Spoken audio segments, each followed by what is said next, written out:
Bonsoir à toutes et à tous. Bienvenue dans cet épisode 2. Il y a 10 ans, j'ai glissé un mot pour le futur. Il était dans une boîte en plastique pour thé instantané au citron. 2 traits de Tipex et un morceau de scotch. Il s'agissait d'un saut modeste, mais sincère. Dans cette capsule temporelle, les élèves de ma volée y avons glissé nos pensées, nos intentions. Et il y a 2 semaines, nous l'avons ouverte. Entre les morceaux de brouillon et les coins de cours, j'ai retrouvé mon mot. Il disait « tout est à refaire ». Personnellement, sur le moment, j'ai trouvé nul. Un peu dramatique, un peu flou. Mais en y repensant bien, ces derniers jours, j'ai trouvé que ça a résonné avec mon parcours. Diplôme de design en poche, j'ai décidé de replonger en ingénierie pour un second bachelor. Je suis passé de la forme aux formules, de l'esthétique à la statique. Et avec l'expérience, je me suis dit qu'au moins, j'allais réussir à gérer le stress. Eh bien, pas tellement. Que ce soit la première ou le 50e examen, c'est toujours stressant, tout comme ce soir.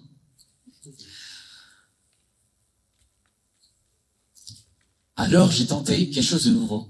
J'ai commencé un nouveau jeu vidéo avant les révisions. Il s'agit d'Undertale. Et dans ce jeu, on plonge dans un monde souterrain, peuplé de créatures étranges et attachantes. Et surtout, on peut mourir à chaque rebond. Alors, à chaque fois qu'on meurt, le jeu nous dit « reste déterminé ». Alors, on recommence, et le jeu nous tue de nouveau, et il nous dit « reste déterminé ». Plus je mourrais, plus je manquais de temps pour les révisions. Mais je sentais qu'il fallait absolument que je finisse ce jeu avant de pouvoir commencer les révisions. C'était un stress en plus. Et en y repensant, bien sûr, je fuyais la réalité, et heureusement que tout ça s'est bien passé. C'est bien terminé.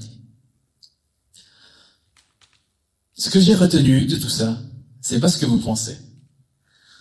J'ai appris le plaisir de recommencer et de m'entêter. J'ai appris que, à force d'essayer, tout d'un coup, les choses peuvent se débloquer alors qu'on s'y attend plus.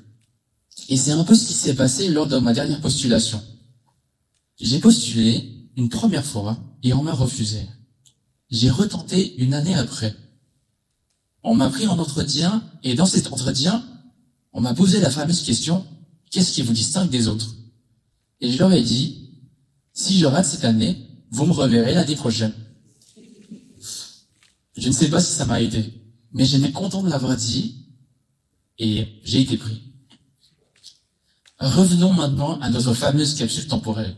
Dedans, il y avait aussi écrit « Essayez encore, ratez mieux ». Ça venait pas d'un élève, ça vient de Samuel Beckett. Et notre prof de français adorait nous la sortir lorsqu'elle s'apprêtait à nous donner des mauvaises notes. Alors, les mauvaises notes, c'est pas le plus grand souci qu'on ait.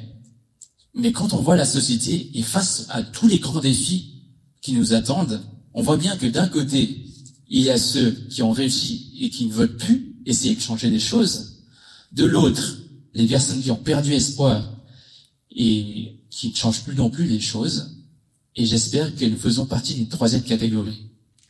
Ceux qui voient que les choses ne vont pas et qui auront le courage de dire « tout est à refaire ». J'espère que dans 10 ans, peut-être plus, je vais retrouver la capsule que nous venons de faire ce soir et que j'aurai un petit sourire en entendant cette petite voix qui murmure « reste déterminé ». Je vous remercie de votre écoute. Et si vous ne souhaitez pas que cet épisode 2 se transforme en trilogie, je vous suggère de voter pour l'épisode 2.